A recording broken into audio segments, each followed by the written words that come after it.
आज से 76 साल पहले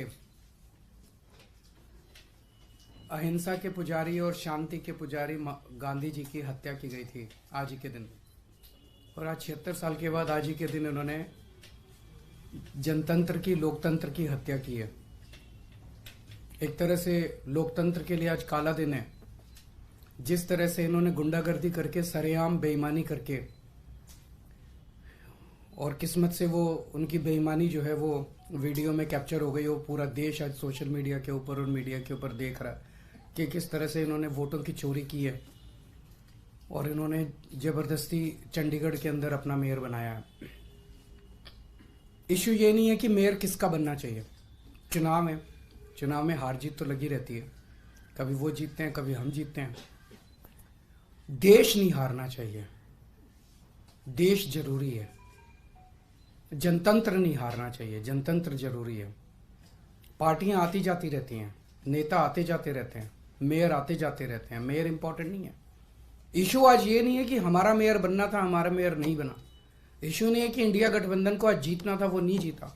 इशू है कि सरेआम दिन दहाड़े इन लोगों ने इतनी गुंडागर्दी और बेईमानी से आज चंडीगढ़ मेयर का चुनाव जीता है कि अगर इसको पूरे देश ने मिलकर नहीं रोका तो आने वाले समय के अंदर ये देश के लिए बहुत खतरनाक है। 2 साल पहले चुनाव हुए थे चंडीगढ़ के म्यूनिसिपैलिटी के। उसके आंकड़े ये हैं कि 13 हमारे काउंसलर हैं, 7 कांग्रेस के हैं, 15 इनके हैं और एक अकाली दल का है जो इनके साथ है, तो 16 इनके हैं। 13 हमारे, 7 कांग्रेस के और 16 इनके, टोटल 36 हैं। अभी तक कांग्रेस और हम अलग अलग लड़ते थे, तो 2 साल से जाहिर तौर पे 16 इनके थे, 13 हमारे थे, 7 कांग्रेस के, तो 2 साल से इन्हीं का मेयर और इन्हीं का डिप्टी मेयर बन रहा था। स्टेट कैलकुलेशंस है, स्टेट। इस बार इंडिया गठबंधन के तहत कांग्रेस और आम आदमी पार्टी साथ आ गई, तो स्टेट इलेक्शन था, 20 हमारे थे, 16 उनके थे। इसमें कोई बहुत बड़ी गणित नहीं थी, इसमें कोई बहुत बड़ा वो नहीं था। लेकिन शुरू से इनकी नीयत खराब थी, शुरू से इनकी नीयत खराब थी। जब से चुनाव ऐलान हुए, सबसे पहले तो इन लोगों ने प्रिसाइडिंग ऑफिसर, अपनी पार्टी के एक कार्यकर्ता को, अपनी पार्टी के एक ऑफिस बेरर को, पदाधिकारी को इन्होंने प्रिसाइडिंग ऑफिसर घोषित कर दिया। उसके बाद जब चुनाव की तारीख तय हुई, 18 जनवरी को चुनाव था, अचानक 18 जनवरी को इनका पदाधिकारी जो था, ये प्रिसाइडिंग ऑफिसर, ये बीमार, बोला मैं बीमार हो गया, अस्पताल में चला गया और चुनाव इंडेफिनेटली टाल दिए गए। हम कोर्ट गए और कोर्ट से हम लोग तारीख तय करवा के लाए। इस दौरान इन्होंने हमारे और कांग्रेस के काउंसलर्स को खरीदने की, डराने की, धमकाने की बहुत कोशिश की, जैसे कि पूरे देश भर में करते ही हैं। इनकी फितरत है, हर जगह करते हैं। लेकिन किस्मत से एक भी नहीं टूटा और आज चुनाव हुए, चुनाव होने थे, चुनाव हुए। कोर्ट के डायरेक्शंस के बावजूद इन लोगों ने जो बदमाशी की, हम सब देखते हैं कि चुनाव तो हुआ आज, लेकिन जब चुनाव के वोटों की गिनती होती है, चाहे राज्य स्तर का चुनाव हो चाहे देश का चुनाव हो, गिनती के वक्त मशीन का नंबर बताया जाता है, दिखाया जाता है। उसके बाद वोट जब उसको टोटल किया जाता है, मशीन का दिखाया जाता है, भाई किस पार्टी को कितने वोट मिले, सब कुछ दिखाया जाता है। और सारी पार्टियों के एजेंट बाकायदा अच्छे से देखते हैं।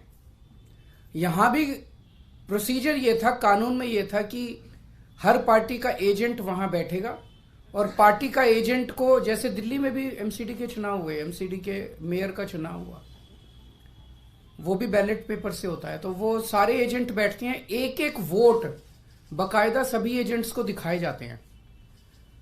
अगर किसी एजेंट को कोई आपत्ति करनी हो, भाई ये वोट इनवैलिड है, तो वो सबको दिखाया जाता है। अगर कोई एजेंट कहता है ये वोट इनवैलिड है, सबको दिखाया जाता है, सब उस पर अपने अपने तर्क देते हैं और प्रिसाइडिंग ऑफिसर अपनी उस पर रूलिंग देता है। एक तरह से क्वासी जुडिशियल वो करता है कि उस पर रूलिंग देता है। इन महाशय ने, जो इनके पदाधिकारी बीजेपी के आदमी थे, प्रिसाइडिंग ऑफिसर थे, इन्होंने आज किसी एजेंट को अपने पास नहीं आने दिया। इन्होंने सारे एजेंट्स को दूर धकेल दिया और खुद ही सारी वोट लेके बैठ गए। और बकायदा कैमरे के अंदर दिखाई दे रहा है कि किस तरह से वोट, जो हमारे वोट थे उनके ऊपर वो टिक मार्क करके उसको इनवैलिड, मतलब 2 टिक मार्क लग गए तो ये वोट इनवैलिड हो जाएगा। वो टिक मार्क करके इनवैलिड करते जा रहे हैं और फिर नीचे साइन कर रहे हैं। कुछ वोट पे मात्र साइन कर रहे हैं और कुछ वोट पे एक टिक मार्क और लगा रहे हैं। वो साफ साफ वीडियो में दिखाई दे रहा है। तो 36 वोट पड़ने थे, 36 में 16 इनके थे, 20 हमारे थे, 16 इनके पड़ गए, 16 इनके पक्ष में पड़े। 20 में से 8 वोट जो हमारे थे वो 8 वोट इन्होंने कैंसिल कर दिए, इनवैलिड डिक्लेयर कर दिए। यानी कि 36 में से 8 वोट मतलब 25% वोट इनवैलिड डिक्लेयर कर दिए। ये कौन सा चुनाव हुआ? पिछली साल जब चुनाव हुए थे तो हमारा 1 वोट इनवैलिड डिक्लेयर हुआ था। तो ऐसा तो नहीं कि हमारे वालों को वोट डालना नहीं आता, वोट तो डालना आता है। पिछली बार भी डाला था, इस बार भी डाला है। इस बार कैसे ऐसा हो गया कि सारे वोट डालना भूल गए हमारे वाले, सारे वोट इनवैलिड हो गए? तो पहले से सोच के आए थे कि इनको गुंडागर्दी मचानी है। किस्मत अच्छी थी कि कैमरे के अंदर सब कुछ पकड़ा गया। बड़ी इंटरेस्टिंग चीज है कि चुनाव के पहले कल ऑर्डर जारी करके चंडीगढ़ एडमिनिस्ट्रेशन ने मीडिया की एंट्री बैन कर दी।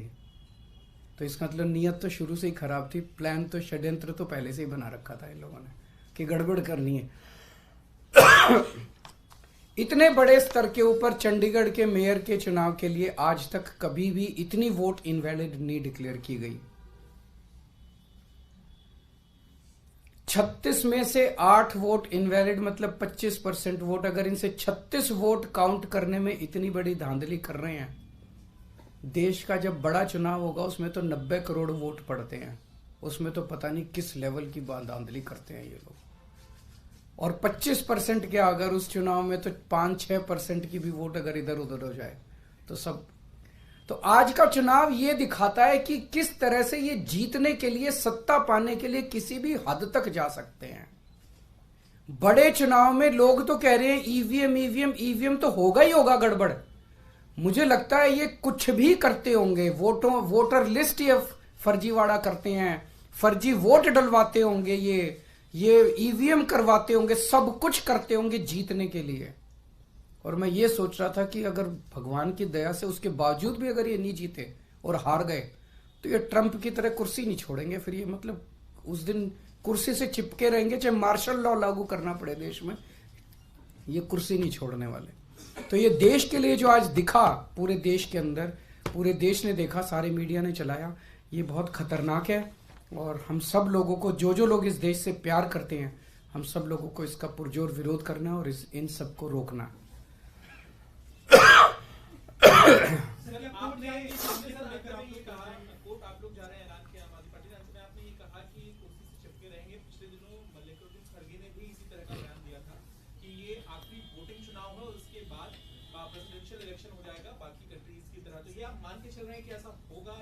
ये सारे जो आसार दिखाई दे रहे हैं ये इसी तरफ इंगित करते हैं कि बहुत बड़े स्केल के ऊपर कुछ तो गड़बड़ है।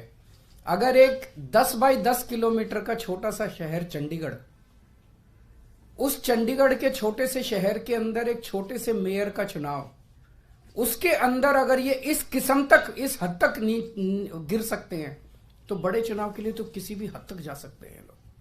तो आप इस बात को समर्थन कर रहे हैं कि ईवीएम जो है उसमें भी अब गड़बड़ी करने की सरकार। देखिए अभी जो कई सारे मैंने देखे हैं वीडियोस, कई सारे, उसके ऊपर एक दिन अलग से चर्चा कर सकते हैं। इसके अलावा इंडिया गठबंधन को लेकर आगे भविष्य में सीट शेयरिंग को लेकर भी चर्चा चल रही है और आप भी लोकसभा चर्चा अच्छी चल रही है और बहुत जल्दी मुझे लगता है कि हमारे भी कुछ ना कुछ नतीजे आएंगे। कई राउंड ऑफ डिस्कशन हो चुके हैं। इस चुनाव के बाद इंडिया गठबंधन के नेताओं से, खासकर कांग्रेस के लीडर से क्या आपकी बात हुई है? क्योंकि एक प्रेस कॉन्फ्रेंस तो पवन बंसल थे, अभी बैठे थे, तो जो भी करने की जरूरत पड़ेगी वो करेंगे। आज मेरा मकसद चंडीगढ़ का मेयर इंपॉर्टेंट नहीं है देश के लिए। चंडीगढ़ का मेयर आम आदमी पार्टी का बने, इसका बने, उसका बने, इंपॉर्टेंट नहीं है। पर इंपॉर्टेंट है जो लोग गुंडागर्दी करके चुनाव जीतेंगे वो गुंडागर्दी का ही प्रशासन लेके आएंगे, वो आपके शहर में गुंडागर्दी मचवाएंगे। जो ईमानदारी से वोट जीतेंगे, ईमानदारी से चुनाव लड़ेंगे, वो शासन में ईमानदारी लेके आएंगे। आज इन्होंने जिस तरह से सरेआम गुंडागर्दी, अरे वोट आपके वोट, जो वो अधिकारी है प्रिजाइडिंग ऑफिसर, उसके खिलाफ तो फोर्जरी का, फ्रॉड का, सेडिशन का मुकदमे चलने चाहिए। नॉन बिलेबल ऑफेंस है, उसने फ्रॉड करके सबके वोट बदल दिए उसने। ये कैसे परमिसिबल है? जनतंत्र तो सुप्रीम है, वोट तो एक तरह से बहुत सैक्रोसैंक्ट है किसी का भी वोट।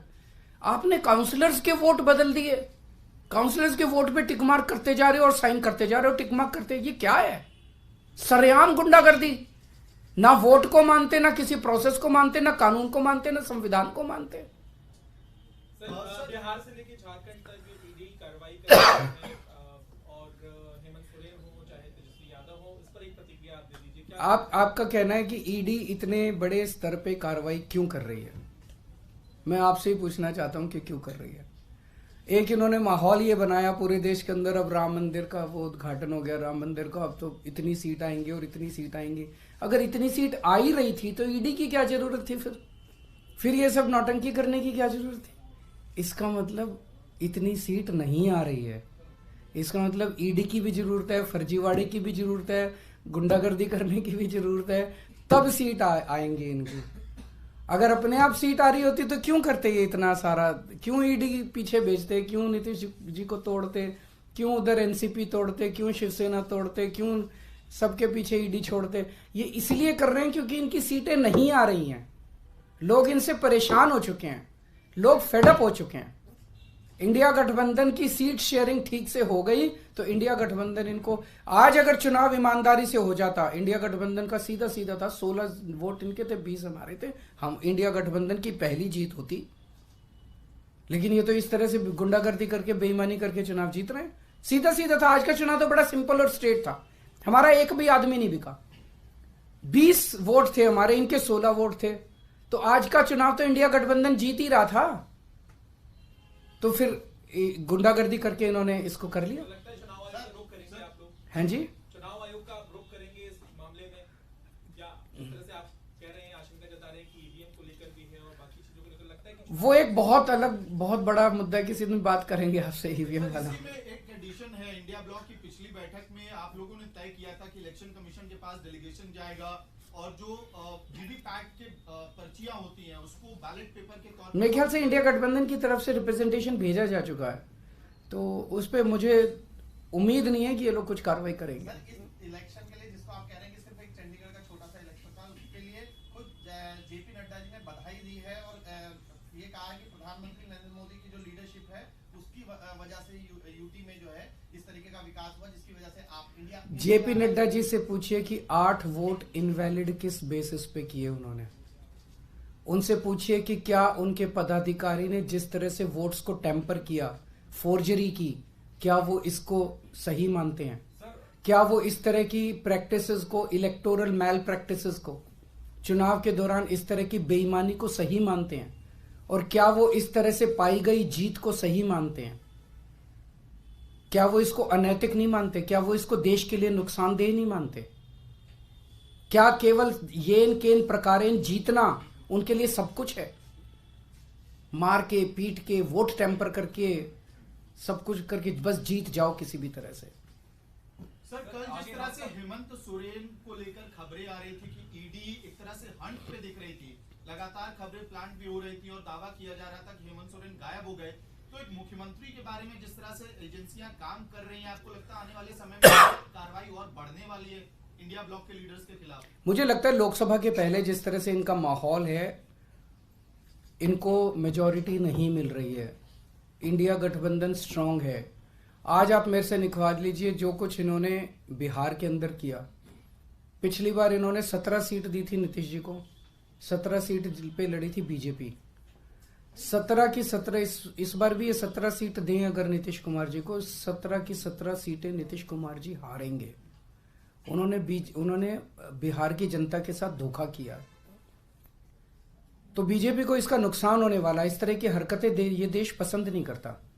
ईमानदारी से लड़ो चुनाव, अगर आप जीते हो आप जीतो, कोई और जीते, कोई जिसकी सरकार बने उसको चलाने। Thank you. सर, कोर्ट के आदेश के बाद चुनाव